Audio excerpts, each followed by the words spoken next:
Hi, my name is Helen Tarrant. Now, I am a professional commercial property investor and I hear so many myths out there in this market. Now, the top three myths that I hear about is that there's a high level of vacancy in commercial property, there is no capital growth, and that is too expensive to get into.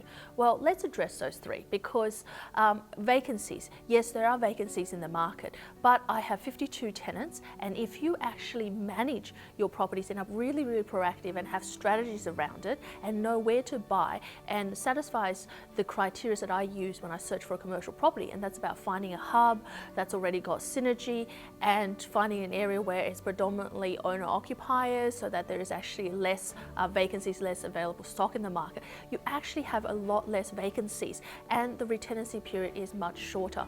Now, also people tell me it's too expensive to get into commercial property because they think that a commercial property is maybe $500 or $1 million or over, but you can start with as little as a small office space in a metro area for $150,000, and all you need is somewhere between $50,000, about $30,000 to $50,000 to get started in commercial property, and you can get started with just one property.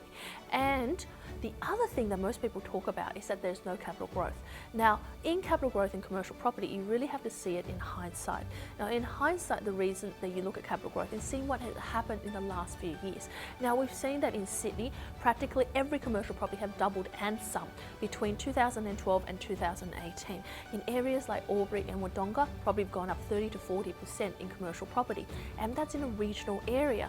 And all of the outskirts in the fringe suburbs and out towards the more regional, all the properties have just gone up. The commercial property gone up just as much as residential property has, and especially in regional areas, commercial property has outgrown residential properties. So really, all those myths out there are from people who actually have not invested in commercial property. So if you're looking at finding the right way to invest in commercial property and looking out to find the right information, I've got a free webinar coming up. Please click on the link below, and I look forward to seeing you at the webinar. Bye for now.